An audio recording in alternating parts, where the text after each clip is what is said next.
सकाळी खडकवासला धरणातून 35,554 क्युसेकने पाणी सोडण्यात आलं, असं पाटबंधारे विभागाकडून अधिकृत जाहीर करण्यात आलं होतं. आता सध्याला 6 वाजल्यापासून हा विसर्ग 40,000 करण्यात येईल असं सांगण्यात आलं होतं, परंतु 5 वाजल्यापासूनच हा विसर्ग आहे तसा चालू आहे.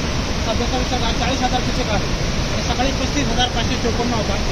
35,554 विसर्ग असताना या पुलाला पाणी लागलं होतं आणि पुलाच्या अक्षरशः वरती पाणी ओढत होतं, परंतु आता 40,000 असताना पुलाच्या खूप खाली पाणी चालू आहे. म्हणजे पाटबंधारे विभागाने सकाळी सांगितलेली आकडेवारी आणि आताच्या आकडेवारीच्यामध्ये खूप तफावत आहे.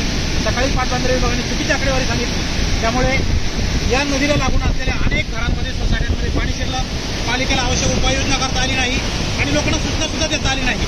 जर 35,000 क्युसेक असताना पाणी घरामध्ये शिरतच कसं हा प्रश्न येतो. त्यामुळे ते पाणी जाणकार असं सांगतात की ते पाणी 60,000च्या पुढे सकाळी चालू होतं आणि 60,000च्या पुढे चालू असल्यामुळं ते पाणी सोसायट्यांमध्ये घरांमध्ये शिरलं होतं. आता ॲक्च्युअली जर 35,000पेक्षा सकाळी 35,000 आणि आता 40,000 असा जर विसर्ग असेल तर आत्ताची लेवल जास्त पाहिजे होती, परंतु तसं पाहिलं तर आत्ताची लेवल सकाळच्यापेक्षा कमी आहे. म्हणजे आकडेवारीमध्ये खूप लपवाछपी झालेला आहे. पाटबंधारे विभागाच्या अधिकाऱ्यांनी ही जाणीवपूर्वक आकडेवारी लपवलेली आहे आणि याचा फटका नदीकाठच्या गावामधली जे वसाहती आहेत, जे झोपड्या आहेत, जे घरं आहेत, त्या सर्वसामान्यांना खूप फटका बसलेला आहे. अक्षरशः त्यांच्या घरामध्ये पाणी शिरलेलं आहे. जर ही आकडेवारी वेळेत व्यवस्थित सांगण्यात आली असती तर पालिकेला, आपत्ती व्यवस्थापन विभागाला त्याची उपाययोजना करता आली असती, परंतु असं काही पाटबंधारे विभागाकडून झालेलं नाही. ही जी लपवाछपी अधिकाऱ्यांनी केली याची चौकशी व्हायला पाहिजे आणि जे कोणी अधिकारी असतील त्याच्यावरती कारवाई व्हायला पाहिजे.